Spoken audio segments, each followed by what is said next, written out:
Morning aga siliwat. Morning aga. So good morning. Now please turn your Bibles again in the book of Ezekiel chapter 38. So Ezekiel chapter 38, allow me to read the whole chapter of 38 from the New International Version. No? So Ezekiel is in the Old Testament, a prophetic book. So chapter 38, verses, starting verse 1 to last verse 23. Okay? So basahon ko diri while na ginasundan ninyo dira sa inyong mga mata. Ezekiel 38, whole chapter. The word of the Lord came to me, referring to Ezekiel. Son of man, set your face against Gog, of the land of Magog, the chief prince of Meshech and Tubal. Prophesy against him, and say, this is what the sovereign Lord says, I am against you, O Gog, chief prince of Meshech and Tubal. I will turn you around, put hawks in your jaws, and bring you out with your whole army, your horses, your horsemen, fully armed, and a great horde with large and small shields, all of them brandishing their swords. Persia, Kosh, and Put will be with them, all with shields and helmets. Also Gomer with all its troops, and Beth Togarma from the far north with all his troops. The many nations with you. Get ready, be prepared, you and all your hordes gathered around you, and take command of them. After many days you will be called to arm. In future years you will invade a land that has recovered from war, whose people were gathered from many nations to the mountains of Israel, which had long been desolate. They had been brought out from the nations, and now all of them live in safety.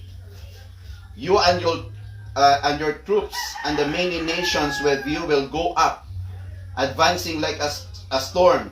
You will be like a cloud covering the land. Verse 10. This is what the sovereign Lord says. On that day, thoughts will come into your mind, and you will devise an evil scheme. You will say, I will invade a land of unwalled villages. I will attack the peaceful and unsuspecting people, all of them living without walls and without gates and bars. I will plunder and loot and turn my hand against the resettled ruins and the people gathered from the nations, rich in livestock and goods, living at the center of the land. Sheba and Dedan and the merchants of Tarshish and all her villages will say to you, have you come to plunder? Have you gathered your hordes to loot, to carry off silver and gold, to take away livestock and goods, to seize much plunder? Therefore, son of man, prophesy and say to Gog, this is what the sovereign Lord says. In that day, when my people Israel are living in safety, will you not take notice of it? You will come from your place in the far north, you and many nations with you, all of them riding on horses, a great horde, a mighty army. You will advance against my people Israel like a cloud that covers the land. In days to come, O Gog, I will bring you against my land, so that the nations may know me when I show myself holy through you before their eyes. This is what the sovereign Lord says. Are you not the one I spoke of in former days by my servants the prophets of Israel? At the time they prophesied for years that I would bring you against them. This is what will happen in that day. When Gog attacks the land of Israel, my hot anger will be aroused, and declares the sovereign Lord. In my zeal and fiery wrath, I declare that at the time there shall be a great earthquake. in the land of Israel. The fish of the sea, the birds of the air, the beasts of the field, every creature that moves along the ground, and all the people on the face of the earth will tremble at my presence. The mountains will be overturned, the cliff will crumble, and every wall will fall to the ground. I will summon a sword against Gog on all my mountains, declared the sovereign Lord. Every man's sword will be against his brother. I will execute judgment upon him with plague and bloodshed. I will pour down torrents of rain, hailstones, and burning sulfur on him, and on these troops, and on the many nations with him. So I will show my greatness and my holiness, and I will make myself known in the sight of many nations. Then they will know that I am the Lord. Let us pray.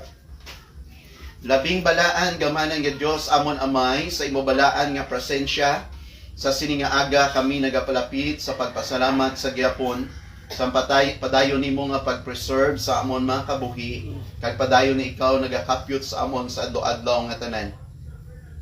Ginoo, nagapasalamat kami sa kaygayonan nga diin kami padayon makatipon sa pagsimba kag makatuon sa imong mga pulong.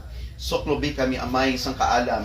Tungod ari kami magatulog kag mag-study sang isa ka hitabo. This is a prophetic event nga ayhan Ginoo hindi man gid namon mag-grasp ang kadadalman sini. At least may ideya kami Ginoo ang kung ano ang gina-record sa Biblia more than 2,000 of years ago Ginoo, that was already prophesied by Prophet Ezekiel o Ginoo sa isa ka nation nga gina-consider your own precious people, O God.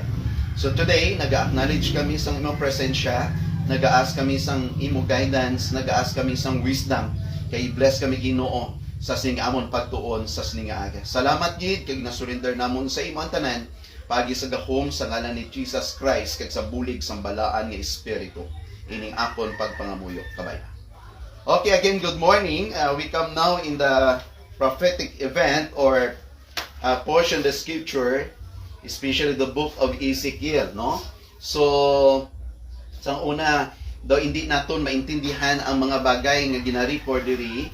Last Sunday, na-discuss naton ang ginatawag naton ang pag-re-establish sang Israel balik sa ila kaugalingon nga duta. No, remember nga ina nga time 2500 years wala sila naka-install sa ila kaugalingon nga duta. Kaya ang hambal sang Bible, ang covenant sang God in the book of Genesis nga ginatag ni Lord ang duta known as the Israel, the land of Israel, with a masing naton ang distansya according to the book of Genesis from the river of Egypt to the river of Euphrates River, no? So amo na sang distansya ya. So minimum nga ang area sang Israel land, ang land of Israel, ang area sina minimum 300,000 miles. No, amo na sa kadako. But presently, ang Israelites naga-star lang sa 8,130 square miles per kagamay.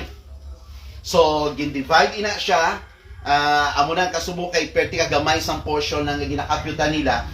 The 8,130 square miles, according to the Bible, in Ezekiel chapter 5, verse 5, ginsining sang Bible, O Jerusalem, ibutan ko ikaw sa pinakasintro, no? Tanaw ta bala pa makita nato, at least may reference ka mo sa Ezekiel 5:5. Okay, good morning. So Ezekiel 5:5 para ma-mark ninyo ina. Agod nga kung sa matinion nga mag-draw kita sang mapa, makita naton anong pinakasintro. Okay, Ezekiel 5:5. This is what the sovereign Lord says. This is Jerusalem, which I have set in the center of the nations, with countries all around her. No, so makita mo nang gina-describe diri. Nga ang nation sa Israel ara siya sa pinaka-center sa kalibutan, no? Surrounded by nations. Now, amo ni mga bagay nga natun-an ta last time, no? Ang land of Israel na occupied by the Israelites, only mga 8,130 square miles. Kagamay kaayo, no? So, gin-declare through the help of the Zionists that time, gin-declare kagintingwaan nga ang mga Israelites, mga Jewish people nga nag-disperse sa kalibutan kung sa dinga nation, kinanglan sila magbalik na. No? Because ang ginatuag naton nga Balfour Declaration during the British Empire, nga nadaog na nila, gindesira nila nga tagaan sang portion nga duta ang Israel nga magabalik sila sa ila kaugalingon nga duta. No? So, through the help of the Zionists, a group of people nga nagtinguha nga kontakon ang tanan nga nations kag ginbuligan nga mapabalik. That was 1948 when the British declare sa ginatuwag re-establishment ay na nga lugar gin-declare the State Republic of Israel, and that is now the nation. So that time on, wala na nag-untat ang atake sa ila. So mas makita naton diri nga sa chapter 36 last Sunday, nakita naton nga nag-prophesy ang God against the nations nga naga-away kag nagatingwa nga i-plunder or agawon ang duta nga ara sa Israelites or sa Israel. So siling sang Ginoo, this is my land. No? Israel is God's land. Only the Israelites people are the only people in the world given by God a title deeds of the land. Sila lang niya. So, ako na duta, ang tawag sa Ginoo sa Israel, the land of Israel is my land. The people known as the Israelites, my own people. So, amo na yung ginadescribe sa book of Ezekiel 36. Akong duta, ako na mga tao. So, makita naton ang ini nga declaration that was 1948, ang nation nag-abot sila sa sinanga lugar nga wala sila sa kapasidad sa pag-away. Wala sila sa mga high-powered weapon, pero sinsang Ginoo in Ezekiel chapter 37 and 38, sinsang Ginoo, I will bless you, kag paagi sa imo, referring to that nation, paagi sa imo, punon ko sang prutas ang kalibutan, amo to natun-an naton, that the biggest exporter of fruits, citrus, mga oranges, mga grapes, kaya ano pa nga mga fruits, ang pinaka-biggest nga exporter sa kabugos kalibutan, especially somewhere in Europe, ang Israel. So, every year, nag-gather siya sa $1.3 billion. Kaya hindi na nahimo sa kwan. No? So, kadako-dako pa isa nabato nila nga mga awards, kag amunang nakita naton last time. No? Why? Tungod sa isang Ginoo, that desolate place, inang ruined nga lugar, inang hindi productive nga lugar nga duta sang Israel sa isang Ginoo, himuon ko na siya nga lugar just like a Garden of Eden. Take note again. The Garden of Eden, isa ka lugar nga dira nagagtubod ang tubig nga nagaproduce sang tubig sa apat ka suba. The Great River of Euphrates, the Tigris River, the Gihon of the Pishon, dira na tanan nagalin. So sinisa Ginoo, ining desolate place, ini unproductive land, ruined place, referring to Israel, sinsang God, balik ka mo, tungod ang duta nyo imuon ko just like the Garden of Eden. So that's why, ma-amaze kita ng Israelites makatanom sang citrus, makatanom sang grapes, makatanom sa mga apple sa disyerto, and that is God's providence. So wala sa record sa kalibutan subong nga makataas sang supply sang prutas i-compare sa Israel, and that is a very small piece of land. So, chapter 36 and 37 is the valley of the dry bones. No, what is dry bones? It means death, dead. So ang picture nila nga ang Israel known as the valley of dry bones. Dry bones, it means dead people. The land dead, the people dead, nga wala dira tao.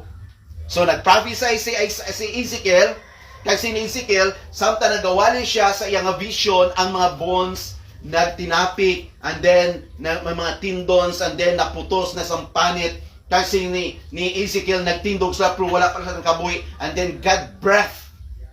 Ginuhipan sa ginunabuhi sila. Kaya ang declaration sa chapter 37 that valley of dry bones, kag sa nabuhi sila, hindi lang tao ang description, but the word vast army. Army na ang gina-refer. So anong purpose sa army? Preparation for the final battle. Amo na gani kung to na ang prophesia, ang prophesia sa Biblia, I believe nga wala sang Israelites nga madala sa rapture. Nga tungod sila ang may pinaka-importante nga role sa Battle of Armageddon. Huh? How about the Gentile Christian? We are not Jew, we are all Gentiles. So we are called as a church, and before the final event, God removed His church because the church, according to the Bible, the church is the bride and Christ is the groom. Amo na ganing logic dire. Sa iba niya ang church siya hindi madala sa rapture, maagi pa sa tribulation. Now, simple logic. The church is the body.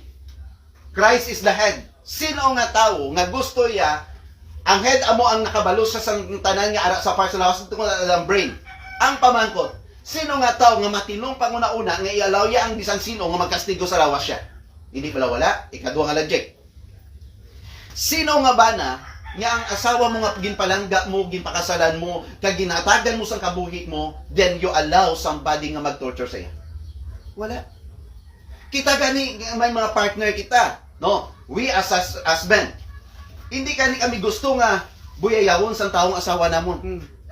Nga man, pag buyayawon ang asawa namon o asawa ko, pwede ko na iyata ang kabuhi kag dugo ko. Nga man, because I love my wife. So Christ loved the church is the wife, and Christ is the husband. So that's why the church, before or the event in the Armageddon, wala na dang church. Because God will remove His church before His wrath. Amo nang matabo. Now, so at least na-learn naton diri nga ang pag-revive sang natuag naton Israel in the end times, no, sa katapusan nga panag-on, it was fulfilled sa ila re-establishment 1948, and then na-prepare ng army, and then until now, perti sila ka-preparado na sang war. So kung ano man ang mga update sa palibot naton subong, Ginoo na nakabalo kung anong next nga sequence na. So kung tulukon naton ang ginahambal nga this is what we call a final battle and the coming of Armageddon, church, isa lang gid ka bagay. You must be prepared. Because first thing, God will remove His own people before the Armageddon. So that's why, examine naton ang heart naton. Are we prepared for the time of rapture? Because I believe that anytime the imminent return of Jesus Christ, Jesus will remove His church from this world. Because this world, magatubang niya sang pinakadako nga chaos. No? So now, masulod kita sa prophecy sa chapter 38. The word of the Lord came to me, son of man, referring to Ezekiel. Set your face against Gog, of the land of Magog, the chief prince of Meshech and Tubal. Prophesy against him. Now take note. Si Gog, hindi ni siya nation. Gingamit ang personal pronoun, prophesy against Gog or prophesy against him. Therefore, ang Gog nga gin-mention diri is not a nation, but a title like a president or prince or king. Huh? So, it is a title or a position sa isa ka person.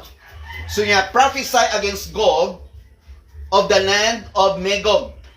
This is what the sovereign Lord says, I am against you, O Gog, chief prince of Meshech and Tubal. I will turn you around, put hooks in your jaws, and bring you out with your whole army.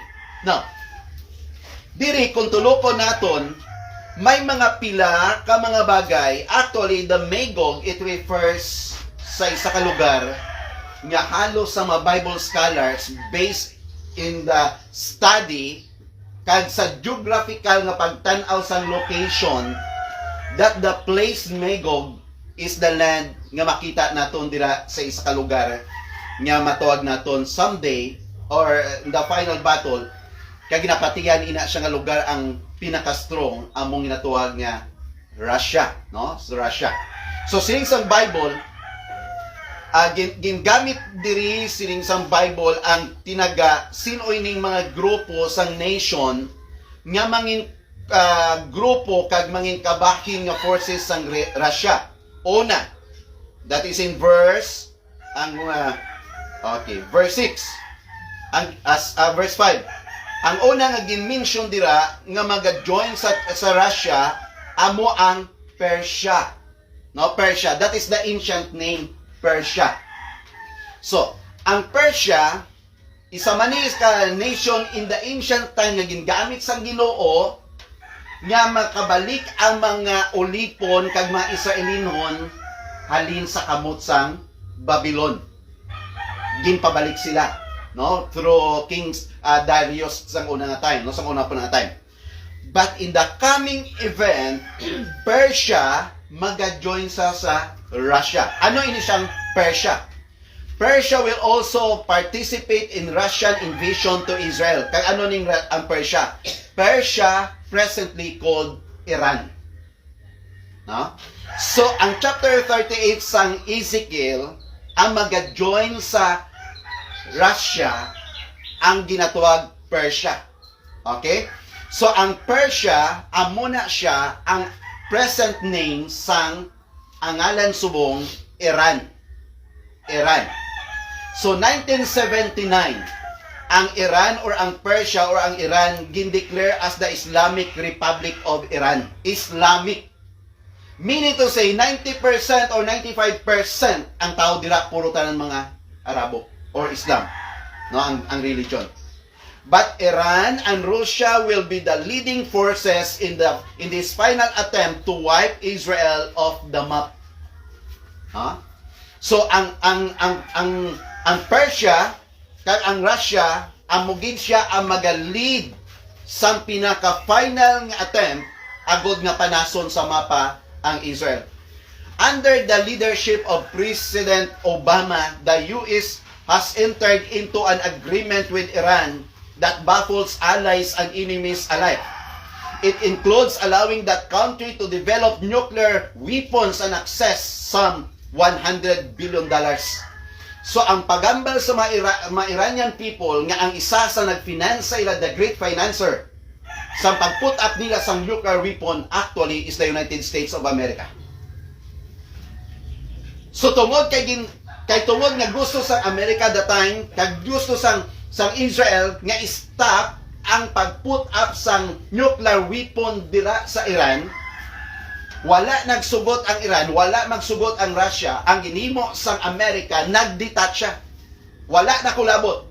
So, ang natabo, on the positive side, na malipay kita tungod, hindi nag-participate ang Amerika, but on the negative side, nag-strong ang binding sang duwa ka nation known as Russia and Iran. Kaya why nang Amerika, why nang paslabot, yati duwa na lang kita, brother na kita. Close as in close na tanga duwa. So, ang Iran, nagakuha sa iya armament, nagakuha sa tanan niya nga mga weapons, sa tanan nga mga gamit sa pang-away, kag nagabakal siya sa iya tanan nga equipment, ang nagaproduce ang Russia. That's why very close sila as in brother. No? So, by religion, kag by dati, puro sila tanong mga Islamic. So, diri, ang US now is the leading financer of the terrorism in the world. Series of mga Iranian. The Iranian leaders calls America as the Great Satan. Gila na yung title, no? Amo na iyang pagtulok sa mga Iranian sa Amerika. So Iran still openly vowed to wipe Israel off the face of the earth. From the very start, nga gindeclare 1917 ang Iran as the State Republic of Iran, nagvow na sila. Hindi sila mag-untat kung magapabilin sa gyapon nga may mga tao nga mga Hudeo sa kalibutan. That's why every year Muslims celebrate Qad's Day on the last Friday of Ramadan. I don't know kung sakto rin pag-pronounce ko. Q-U-D-S. Siguro ba si Qad's Day kay iyan niya sa mga Muslim, no, nga word. So naga-celebrate sila on the last Friday of Ramadan, which into 2015 occurred on July 10. Ang Qad's Day has historically been a time to call for violence against the Jewish state.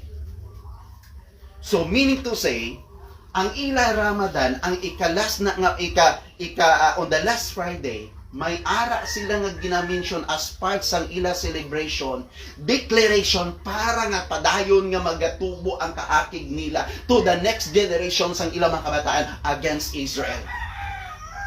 So in 2015, the Iranian President Hassan Rouhani urged the entire country to shout its hatred for the Zionists, amo tublang grupo nga nagbulig sila, ining Zionist ang mga tao, mga klase sang grupo nga nagbulig sila nga pabalikon, tiningwaan nila nga magbalik ang tanan nga mga Jewish people sa duta sang Israel.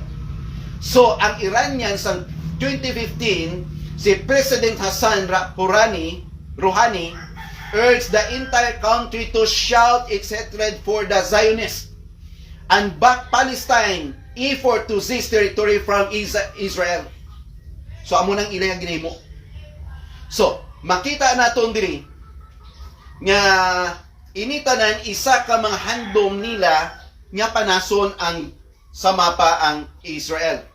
So none of Iran's ang natabo sa time until now, wala, when we talk about nuclear facilities, wala giniyadya po na close. Padayon niya ang Iranian develop sang additional nga nuclear weapon nga gamiton. Kamu na ganing pamangkot, kamusta ang Pilipinas? Kung isa lang kita kabala. One time namangkot sa ako ni Pastor, tuod na ko nung maabutan tion nga tunawon kita di sa China, lingko kung matabo na, wag di matamahimo. No? Kaya kung man nuclear weapon ang China, may tirador kita. Tirador pang tikling. Wala tamahimo. No? Wala tamahimo. So, none of the Iran's nuclear facilities will be closed. Iran's nuclear infrastructure will remain intact. So, amo na siya. So, ang Iran, known as Persia, ang isa sang nation nga mag-join sang iya forces sa Russia. Ikadua, gin-mention dira, not only Persia but word Kosh. Naara sa verse 5. No, tanaw niyo sa Ezekiel chapter 3 verse 5. Ay kadua nga nation nga gin-mention sa ancient record ang Kosh. Sino ni? Kosh, amo ni siya subong ang lugar nga Ethiopia. Way matanang kadto kundi na basta kabati ta nga may nasyon nga Ethiopia. Ethiopia founded by Kosh, grandson of Noah, through his second son Ham. Ano na siyang Ethiopia subong? Ang present name sang Ethiopia, Sudan. Siguro kamo nga nakatapak sa ibang nga nasyon, medyo familiar ini sa inyo, no? Sudan. So ang Sudan amo na sa ang Kosh or Ethiopia nga lugar nga subong ginatuwag Sudan. One of Israel's fiercest enemies sa unang nga time. Until now. Ang Sudan amon pinakamabangis nga kontra sa mga Israelites. So diri gin-record nga si Kosh among founder sang lugar sang nation nga Ethiopia, kag ang Ethiopia presently called Sudan. Second, another nation nga gin-mention diri ang Put. Okay, Persia, ano na sa lugar? Iran. Kosh, Sudan. And third, Put. Put will be with them. Ano ni siya ang Put? So Put ruled for 41 years by the nation's dictator nga amo ning gina-istaran ni Muammar Gaddafi. Nadumduman niyo na sa mga report si Muammar Gaddafi. Amo na siya ang isa ka dictator or dictator, no? Isa ka komunista. Ano nang lugar? Libya. Libya. Libya. So, ang Persia, Iran, ang Kush, Sudan, present, ang Put, Libya. So, the current Libyan government is renewing ties with Russia in hopes of purchasing military armaments. Amo na, subong. So, gina-restore sang Libya ang iya relationship kang iya binding with Russia. Kaya nga, dira siya nagakuha sang iya mga equipment sa gira. So, ari pa kita another name, allies, nga gin-mention sang Bible, nga mag-invade sa Israel. Ang next word dira nga natalupangdan ninyo is in verse 6, Gomer, with all its troop. Ano ni si Gomer? No? Gomer, nga gin-mention sa Ezekiel 38, tandaan ni, the firstborn of Japheth. Sino si Japheth? Bata ni Noah. Grandson of Noah. Gomer, in verse 5 or in verse 6, Gomer, it means Germany. So, Germany or Gomer, nga mag-join siya forces to Russia, the Germany or the Gomer, the Nazis attempt to achieve global power had cost 35 million lives. Dumduman ninyo sa times ang Nazi. Sino nang dumduman sa Nazi? Atong nagpamatay sa Modeo? Si Hitler. Ding si Hitler. Germany. So, ang Gomer, presently, Germany. Mag-join sa sang forces in the history, more than 35 million lives during the reign of Hitler. Not all because ang Jewish people ang pilang pinamataya. Si Hitler nagpatay sa mga Jewish people more than 6 million Jews.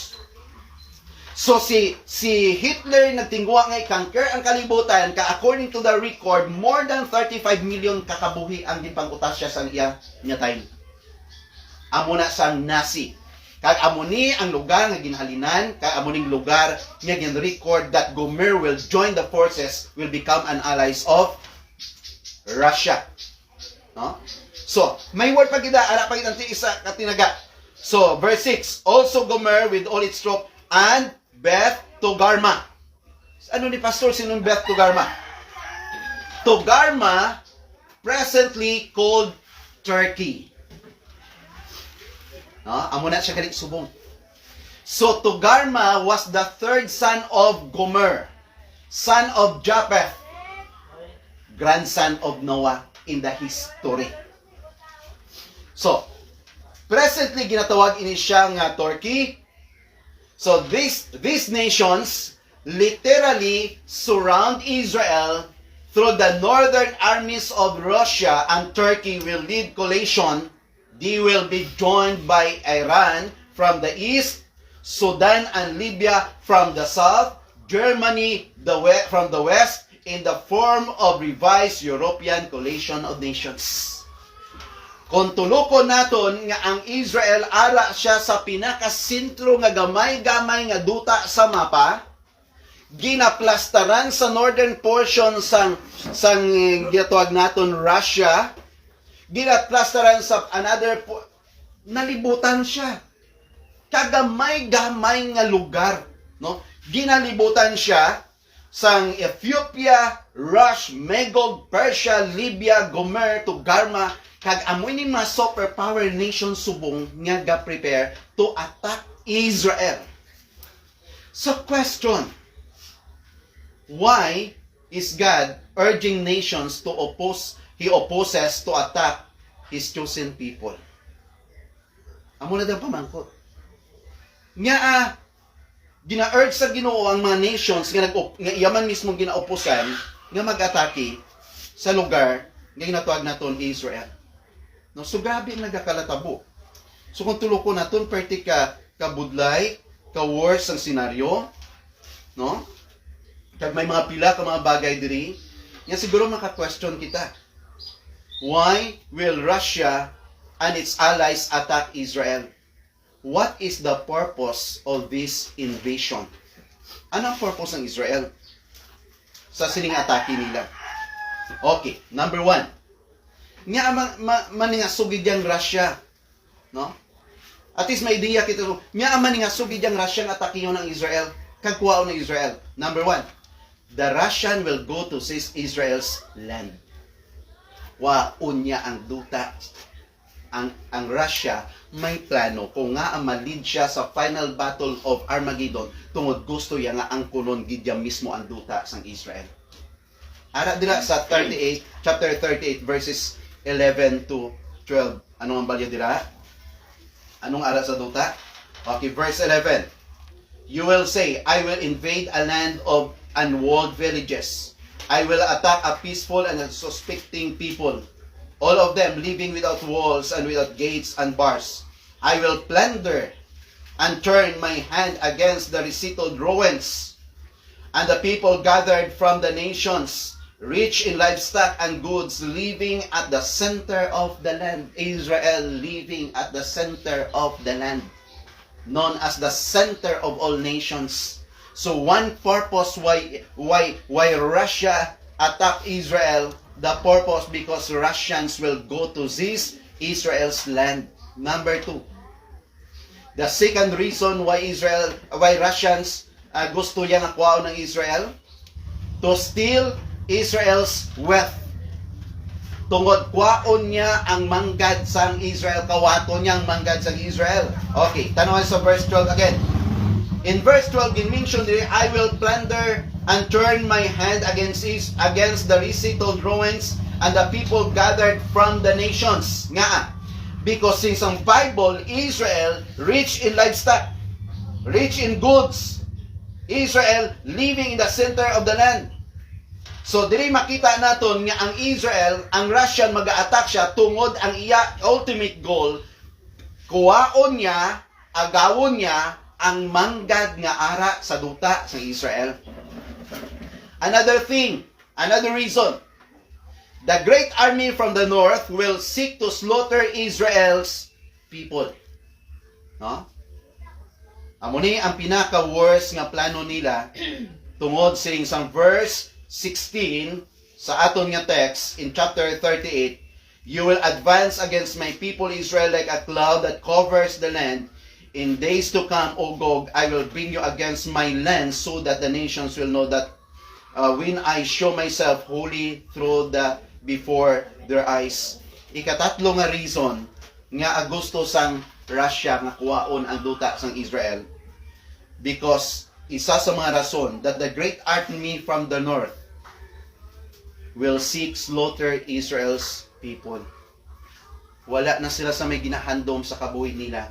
Panason. Why? When we have already noted the Islamic hatred of Israel, a hatred that had existed since Abraham exiled Ismael from the presence of Isaac. So, para maintindihan naton sa liwat kung nga aamoy ining hatred sang Islamic people, sang Arab nation against Israel, tungod sa rival nga natabo between two sons.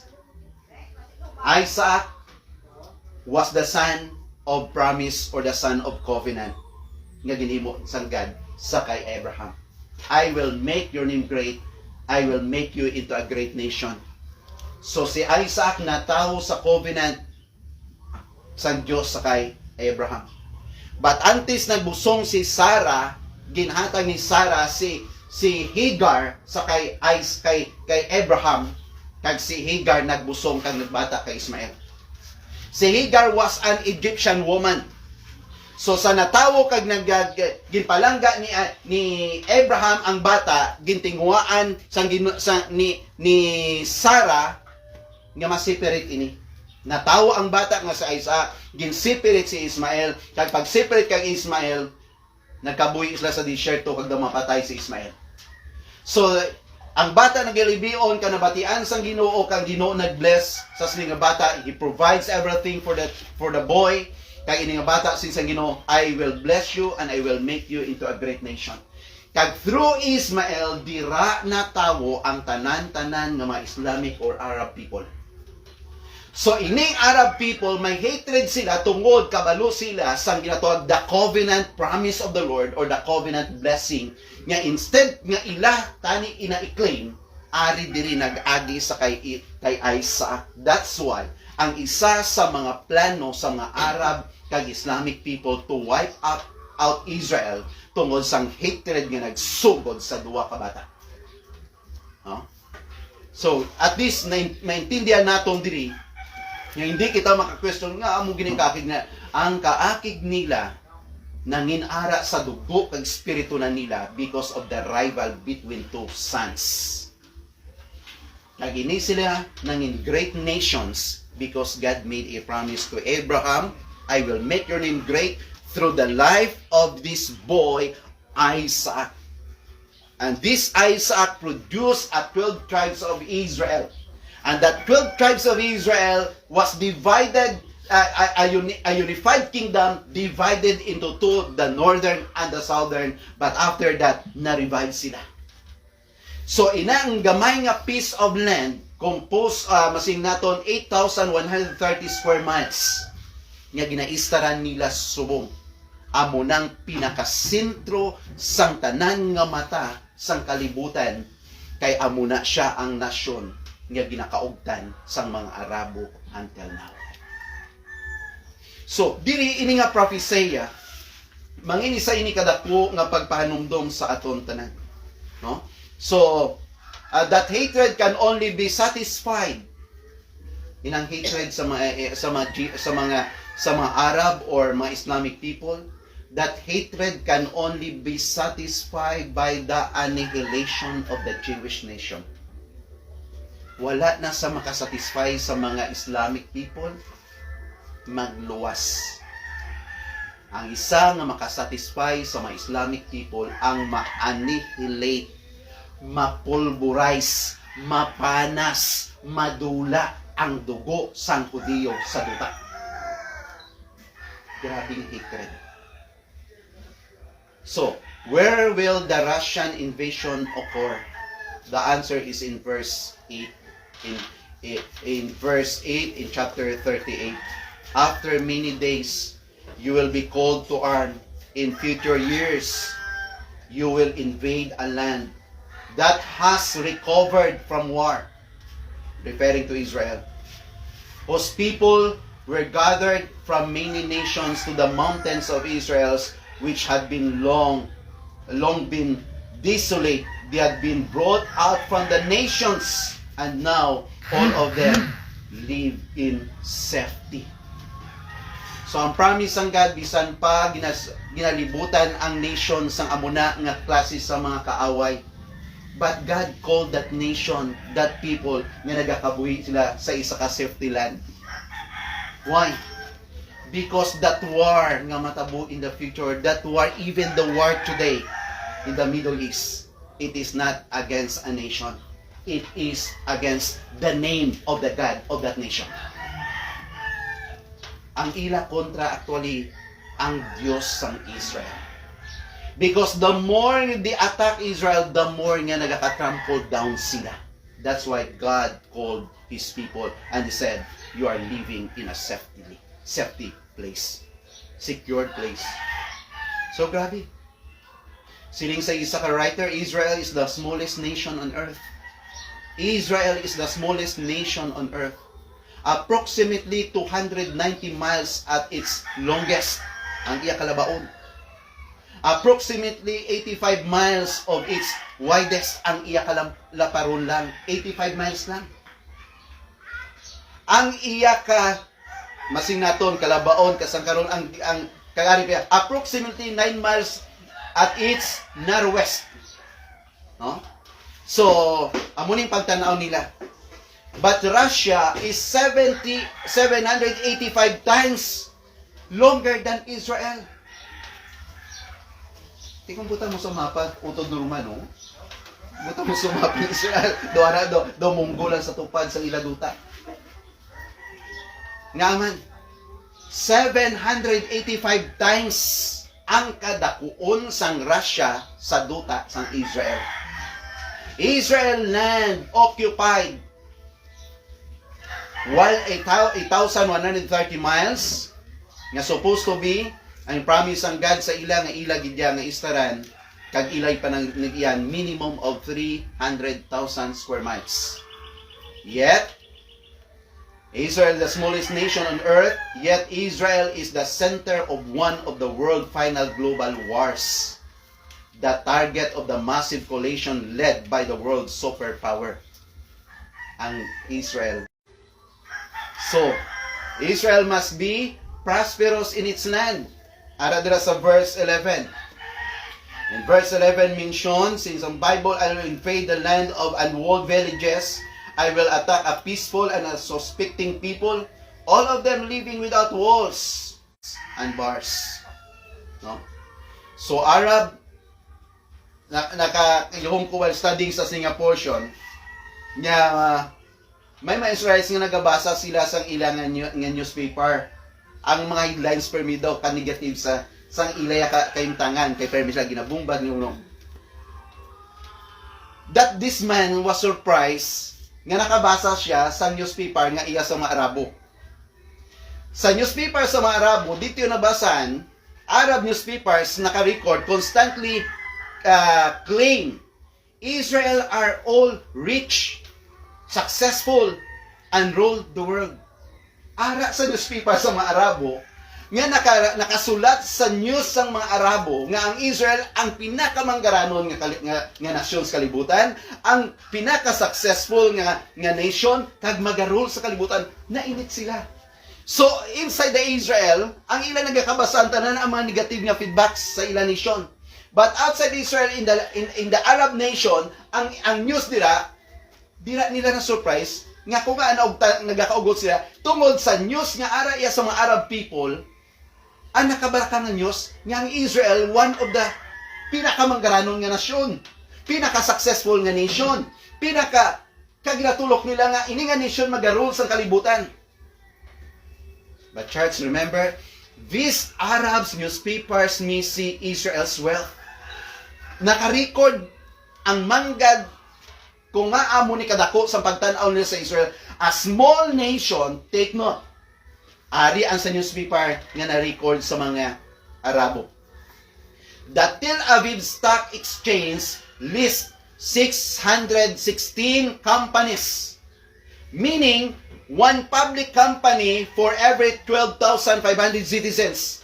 Sa Israel, may ara sila 616 kompanya. Nga ina siya, na-divide na siya para sa 12,500 citizens. May company nga gibutang dira. That's why may ara sila nga 616 companies. Compared to US. US has one public company for every 41,000 citizens. Meaning to say, mas tawhay kag mas grabe ang provision sang job work sang Israel compared sa Amerika. Another one. Israel's economy has been ranked the world third most innovative, just already ahead of Japan and USA. Meaning mas ahead ang innovation nila sa economy nila. Mas gina-consider siya the third most ranked nga innovation. Mas ahead pa siya sa Japan, mas ahead pa siya sa Amerika. Subong. Third, Israel is home for 17 billionaires and more than 85,000 millionaires. Diin nga nation, sining sang record sa mga Arabo, diin nga nation nga may amuni nga klase sang tao.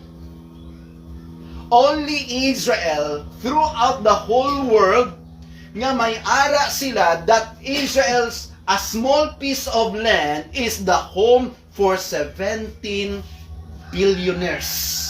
17 billionaires and more than 85,000 millionaires. Amerika, Japan, di man nga nasyon, even Russia, wala sini nga klase sang mga citizens. But ini-record ini sa mga Arab people nga nakita nila ang manggad sang Israel. Lugar kag puloy-an sang 17 ka billionaires sa kalibutan. Lugar nga ginapuy-an sang 85,000 ka mga milyonaryo. And number 4 and the last one. 500 wealthiest people in the world. 9 are Israelites. Grabe do. Nga 500 ka manggaranon nga mga tao sa kalibutan, siyam na da mga Israelites. Top 50 billionaires sa kalibutan, 10 are Jews. Meaning to say, ang reason kung ang Russia panag-iyakan niya kagkuha ng small piece of land called Israel, because when we talk about riches, arak dira. Why? Because sinitang God, bimuon ko ang desolate place like a garden of Eden. Kag wala sang may makatupong sa export sang fruits. Kag wala sang may nakakip sang record nga in 1 year sa exportation makagain ka $1.3 billion only Israel. Why? Because that place been considered sa mga Arabo very rich. Church, hindi pa natapos ang study natin sa sininga portion, but it is about the future event or the word Armageddon. Amoy ni siya ang property, amoy ni siya ang mga reasons nga nagpa-attract, nga gusto nila. The only thing na mahimo sa mga Arabo to satisfy sa ilang longings is to annihilate the Jewish nation. So, in the order of the prophetic event, this is Armageddon. Ang pamangkot na ni Utod Leo nga awala dira na mention sa prophecy ang America. Because I believe nga kadako some percentage sa American nation population nga Kristohanon. And God will remove His church. All the nations nga nagtulok ka nagbalik ka nagtulupangod sa ilang relasyon sa Ginoo, God will remove them from the face of this earth. Kasi isang Ginoo, dalon ko kamo sa lugar ng lamang ko sa inyo. Church, ang isa lang di ka-challenge sa aton while nagakabuhi kita, talking about the tribulation or the Armageddon. We must be prepared because the rapture of the church pwede matabo anytime, any day. Because antes matabo ang Armageddon, dapat anay may removal sa church sa kalibutan. So I believe wala sa Modeo yung madala sa rapture. Because sila ang pinaka main character nga gin-record sa tribulation or Armageddon nga event. No? So, amo ni ang plano sang Ginoo. Pero ang ato nandiri, we must be faithful, continue to serve the Lord, we must be prepared anytime. Nga dapat sila ni Apostle Peter in the book of 2 Peter chapter 3, kung ini mabutang manabo sa kalibutan, what kind of people you ought to be. You ought to live a holy and godly life. No? So we must be prepared. Kay sa tion nga mag-aabot ang rapture, mag-aabot tapos sina ang kalalatan or even the word Armageddon. So everything nga ginkaputan naton, manggad, title, anything nga ari sa aton mga kamot nga ginapossess naton or even position from this world, in the day of rapture, wala ta pwede isa na kaputan pa. So that's why hindi ta paghigtan ang aton mga tagipuson sa manggad sa kalibutan when Jesus warned, kundiin ang imong manggad dito man ang imong tagipuson. Damo sa mga tao nga grabe ang ilang nga pag-gather kag pag-collect sa manggad sa kalibutan, sa baylog wala nila ginakandom ang manggad sa narian sa Dios. Why? Because kundi ang imo manggad ara dang imo tagipuson. If your treasure is in heaven, then you must be prepared.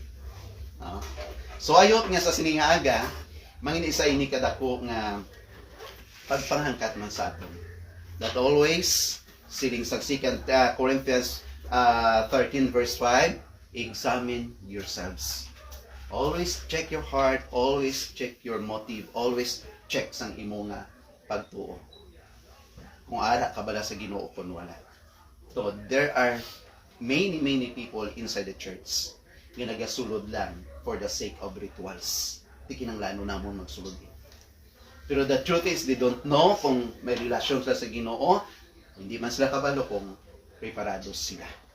So that's why all these events in record in the prophetic order in the book of Ezekiel nga matabo in the future because God is a faithful God. He always perform, fulfill kung ano ang iya gin-promise kag ginhambal. So kung natapos ka natigayon ang prophecia fulfilled 1948, the next part is the Battle of Armageddon. So you must be prepared because everything before sinatanan nga matabo may mga plano ng Diyos sa iya katao. So I hope that these learnings nga natunan naton makabulig sa aton nga bisan pa ano may mga butang kita nga natunan, no? Nga amuning hatred sang Persia, sang Russia, nga amuning hatred sang Iran, nga amuning hatred sang Libya, nga amuning hatred sang Germany. It is because it was already prophesied. Because the only thing that can satisfy the heart is to wipe out the Jewish nation. Because Lord God, salamat gid sa sining pagtulunan sa amon nga natunan sa sining aga Ginoo nga nakabulig sa amon sa pagkaintindi. Lord, hindi man gid namon matungkad ini at least may mga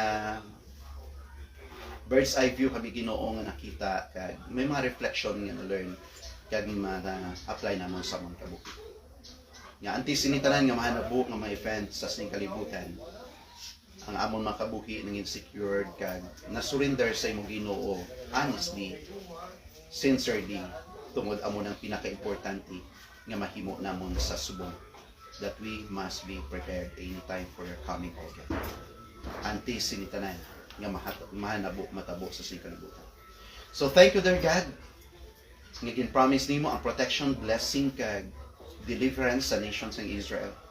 Though nga nakita namon ang tension sa Middle East subong Ginoo because there are other nations nga nagasugod ka nagatingwa sa pag-trigger sa situation okay. Lord, we don't know kung anong mga plano busas niya mga sitwasyon but we believe in you. We trust you Lord God. Nga ikaw ang Diyos nga mag-fight. Nga ginhambal mo Ginoo sa mga katawan sa Israel in the Old Testament time that even the time of Moses, the time of Joshua, be still and know that I am God. Because we know that the battle belongs to you. So Lord, hindi man namon matungkad ang kadadalman sa imong pagplan. Pero nagpasalamat kami that we belongs to that land and we will be with you in your kingdom someday. So again, all the glory, honor, praises, thanksgiving belongs to you. This is my humble prayer in Jesus' name. Amen. Again, thank you very much. The Lord continue to bless us and to God all be the glory.